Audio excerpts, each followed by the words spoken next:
جن کے کٹنے کا وقت آ چکا ہے۔ مجھے تمہاری داڑھیوں اور اماموں کے درمیان خون ہی خون نظر آتا ہے۔ میں حوادث سے ڈرنے والا نہیں ہوں۔ امیر المومنین نے اپنے ترکش کے سارے تیروں کو جانچا اور ان میں سے جو سب سے زیادہ سخت تھا وہ تمہارے سینوں کی طرف چلا آیا۔ تم سیدھے ہو جاؤ ورنہ میں تمہیں درست کر دوں گا، تمہیں لکڑی کی طرح چھیل دوں گا، تمہیں سرکش اونٹوں کی طرح ماروں گا تاکہ تم کو سرکشی بھول کر متی ہو جاؤ۔ خدا کی قسم میں جو کچھ کہتا ہوں میں اسے کر دکھاتا ہوں۔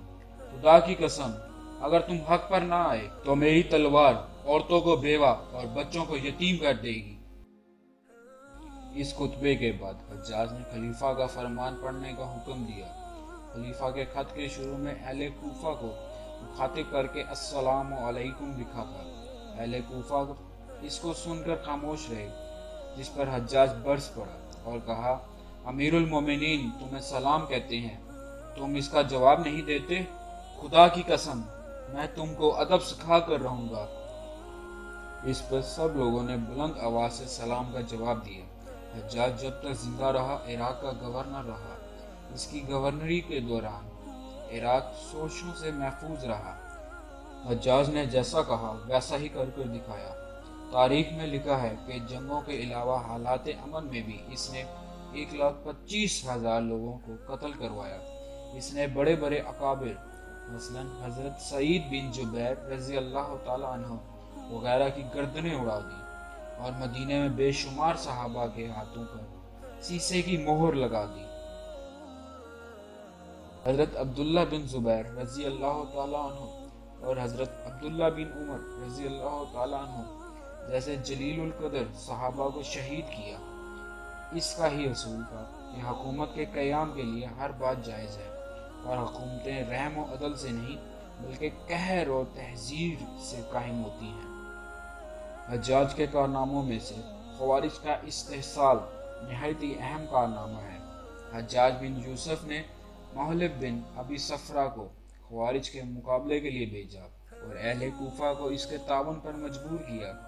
اس طرح بحرین، احواز اور ہرمز کی بغاوتوں کو آسانی سے منتشر کر دیا گیا، لیکن اس سے سب سے زیادہ خطرناک بغاوت شبیب خارجی کی تھی، جس کو دبانے میں کافی وقت لگا۔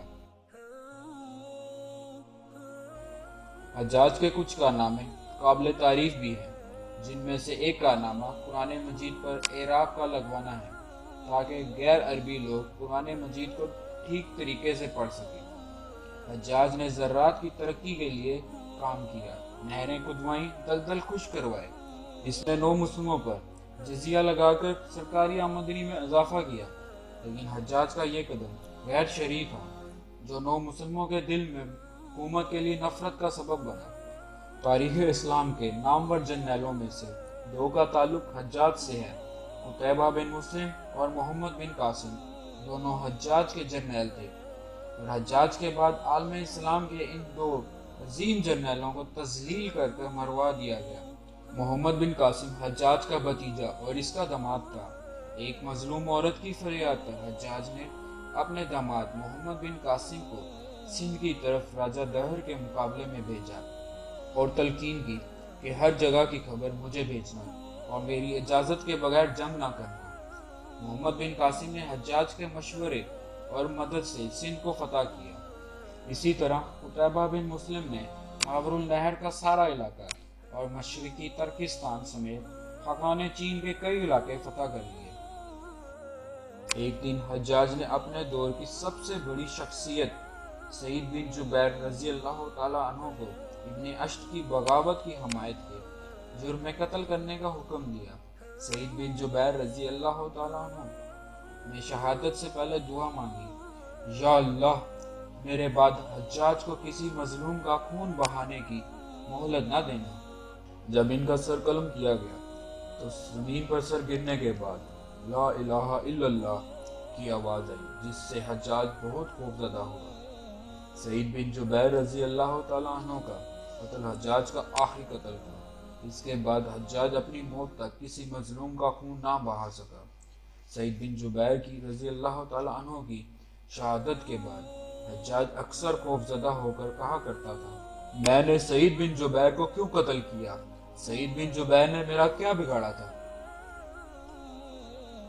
حجاج سعید بن جبیر رضی اللہ تعالیٰ عنہ کی شہادت کے بعد بیمار ہو گیا۔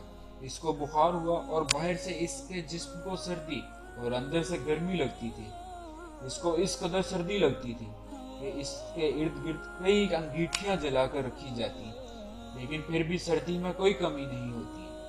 جب اس کا جسم اندر سے اس قدر تپش کھاتا تھا کہ ایک دفعہ طبیب نے کچے گوشت کے ٹکڑے کو دھاگا باندھ کر حجاج کو گوشت اندر نکلنے کو کہا۔ جب حجاج نے گوشت نکل لیا تو طبیب نے دھاگا کھینچا اور ٹکڑا باہر نکلا تو وہ گرمی سے پک چکا تھا۔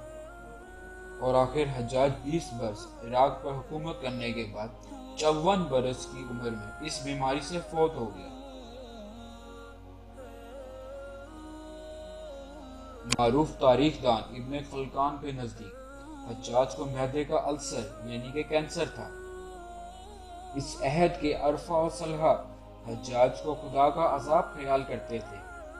حضرت حسن بصری رضی اللہ تعالی عنہ کہا کرتے تھے کہ حجاج اللہ کا عذاب ہے اور اسے اپنے ہاتھوں سے دور کرنے کی کوشش نہ کرو بلکہ خدا سے استغفار کرو۔ اسی لیے جب حجاج کی موت کی خبر سنے گی تو حضرت حسن بصری رضی اللہ تعالیٰ عنہ اور حضرت عمر بن عبدالعزیز رضی اللہ تعالیٰ عنہ سجدے میں گر پڑے اور ان کی زبان سے بے اختیار نکلا کہ اس امت کا فرعون مر گیا۔